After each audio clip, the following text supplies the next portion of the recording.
We turn now to Arizona Democratic Senator Mark Kelly, who we spoke with earlier, and began by asking whether the Pentagon has provided an answer on how depleted U.S. munitions are because of the war with Iran. Yes, Margaret, we have. We've been tracking it. A number of times we've been briefed by the Pentagon on specific munitions. Actually, it's been pretty detailed on Tomahawks, ATACMS, SM-3s, THAAD rounds, Patriot rounds, so those interceptor rounds to defend ourselves. And the numbers are, I think it's fair to say it's shocking, how deep we have gone into these magazines, because this president got our country into this without a strategic goal, without a plan, without a timeline. And because of that, we've expended a lot of munitions. And that means the American people are less safe, whether it's a conflict in the Western Pacific with China or somewhere else in the world. The munitions are depleted. You may have seen me ask the Secretary of Defense this question about how long it's going to take to replenish. We're talking about years. Well, you know, Admiral Paparo, the head of U.S. Pacific Command, was recently asked in front of Congress about American readiness and whether the diversion to the Middle East was hurting it. He said he did not see any real cost on our ability to deter China.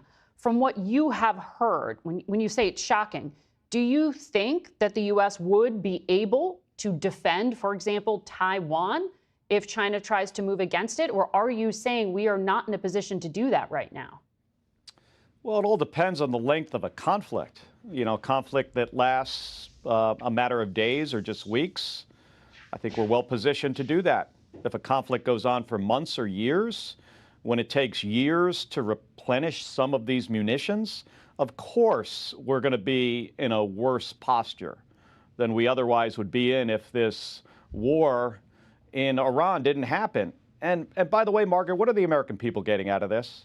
I mean, this president said he wasn't going to start any new wars. He was going to bring down costs. He's done exactly the opposite. War against Iran, costs on everything are up.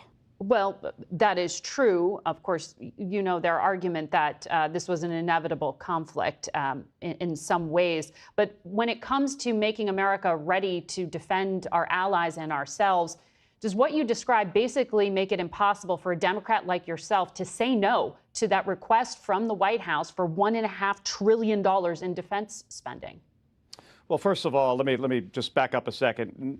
Things like this, nothing is inevitable. There are always other options.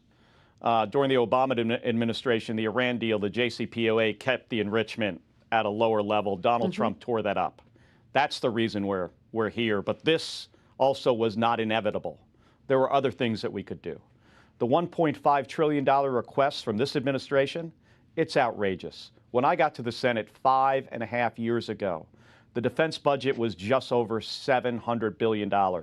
Now they're asking for twice as much money. It's nearly the amount that the rest of the world pays for its defense. So and as I pointed out in that, as I pointed out in that hearing, there's stuff in there like Golden Dome. The physics on that stuff is really, really hard.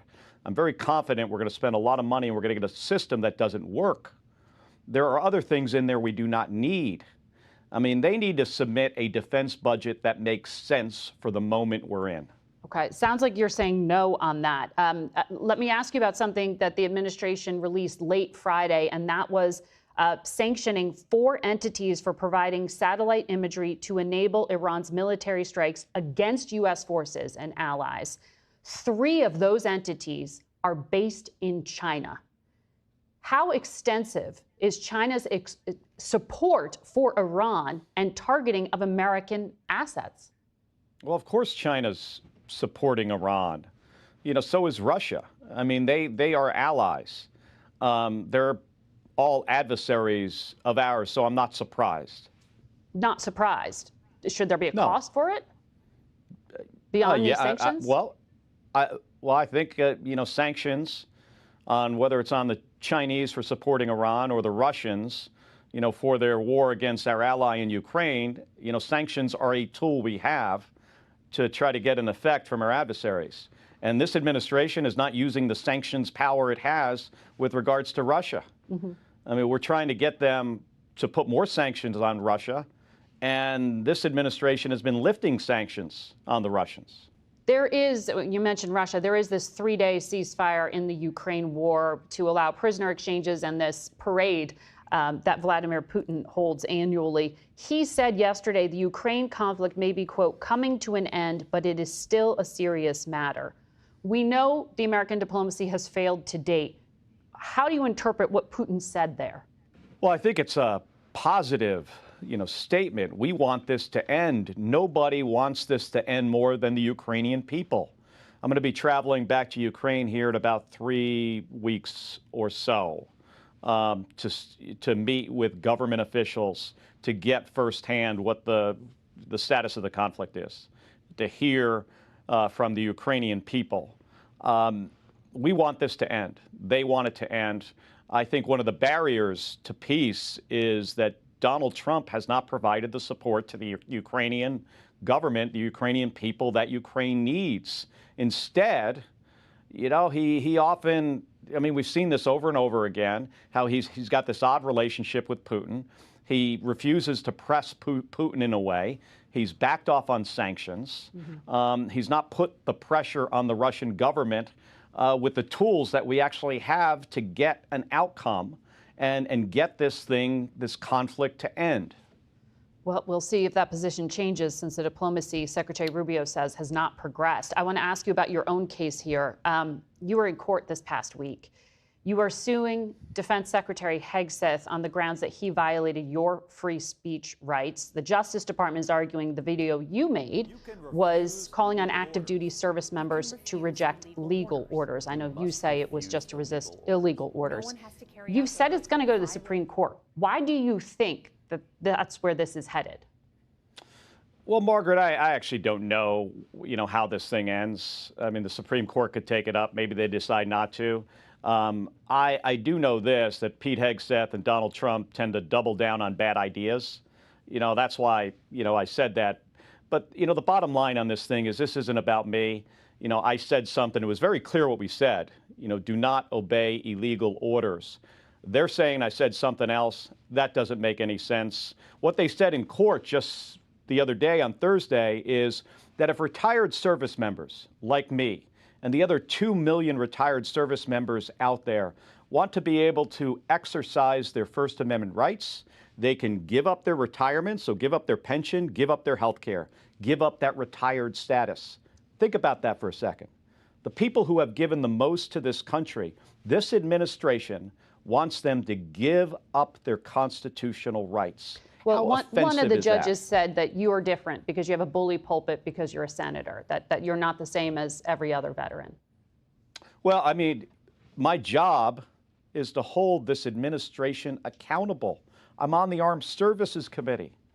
That's like specifically, that part of the Constitution is a separation of powers, Margaret. My role as a United States Senator on that committee is to speak out about these issues. And I said something that they didn't like. But again, this isn't about me. They're trying to shut people up. But in this case, they picked the wrong guy. I'm not going to let them violate my constitutional rights or the constitutional rights of 2 million retired service members. I had, by the way, I had service members, retired service members there with me in the courtroom. Because they understand what is at stake here. If the government was to win this, if Pete Hegseth and Donald Trump got their way, they said I should be hanged, executed, and then they tried to prosecute us and throw us in jail. And now what they're doing, exactly. And now they're trying to take away these rights, not only from me, but they said in court, 2 million retired service members can give up their rights. Senator Kelly, we'll watch what happens next in that case. Thank you for your time this morning.